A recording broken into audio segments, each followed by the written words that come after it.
તો આ તરફ ભારે પવનને કારણે વડોદરા શહેરમાં અનેક વૃક્ષો ધરાશાયી થયા છે। શહેરમાં સૌથી વધુ જગ્યાએ વૃક્ષો ધરાશાયી થયાની ઘટના સામે આવી છે। કેટલીક જગ્યાએ વાહનો પર પડ્યા તોતિંગ વૃક્ષો અને પ્રતાપગંજ પોલીસ ચોકી બહાર પણ વૃક્ષ ધરાશાયી થયું છે।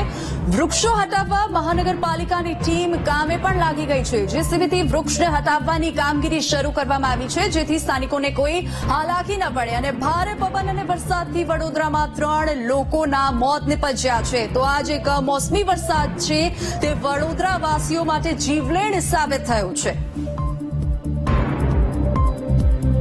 વડોદરા શહેરમાં ગઈકાલે ત્રાટકેલા વાવાઝોડાના કારણે અનેક જગ્યાએ નુકસાની થવા પામી છે। વડોદરા શહેરમાં વિવિધ વિસ્તારની અંદર 100 જેટલા વૃક્ષો છે ધરાશયી થયા છે। રાત્રે મોડી સાંજે આજે વાવાઝોડું આવ્યું હતું ને એના કારણે ભારે નુકસાન થયું છે। આપ જોઈ રહ્યા છો પ્રતાપગંજ પોલીસ ચોકી જે કાલાઘોડા સર્કલ પાસે આવેલી છે, પીએસઆઈની કાર ઉપર આ વૃક્ષ પડ્યું ને એના કારણે આ કારને પણ નુકસાન થયેલું જોવા મળી રહ્યું છે।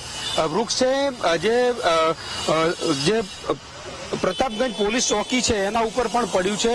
અત્યારે હાલ તો કોર્પોરેશનની ટીમ અને ફાયરની ટીમ છે આ વૃક્ષ હટાવવાની કામગીરી કરી રહ્યું છે। પ્રતાપગંજ ચોકીને પણ એના બેનરને નુકસાન થયું છે। આ તરફ હોટલ છે એનો ગેટ પણ બંધ થઈ ગયો છે ને એવી સ્થિતિમાં અત્યારે અહીંયા આ વૃક્ષ પડેલું જોવા મળી રહ્યું છે। કોર્પોરેશને વડોદરા શહેરના વિવિધ વિસ્તારની અંદર વૃક્ષો હટાવવાની કામગીરી શરૂ કરી।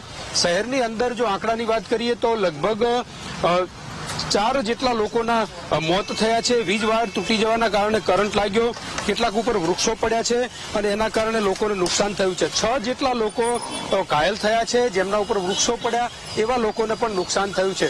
શહેરમાં વિવિધ 100 જેટલી જગ્યાઓએ આ વૃક્ષો ધરાશયી થયા છે અને હટાવવાની કામગીરી કોર્પોરેશન દ્વારા કરવામાં આવી રહી છે। રાત્રે જ વીજ પુરવઠો યથાવત કરી દેવામાં આવ્યો હતો, પરંતુ જે અનેક જગ્યાએ વૃક્ષો પડ્યા છે એને દૂર કરવાની કામગીરી અત્યારે કોર્પોરેશન દ્વારા કરવામાં આવી રહી છે। કેમેરામેન કિશોર ક્ષીરસાગર સાથે માનુ ચાવડા, વીટીવી ન્યૂઝ, વડોદરા।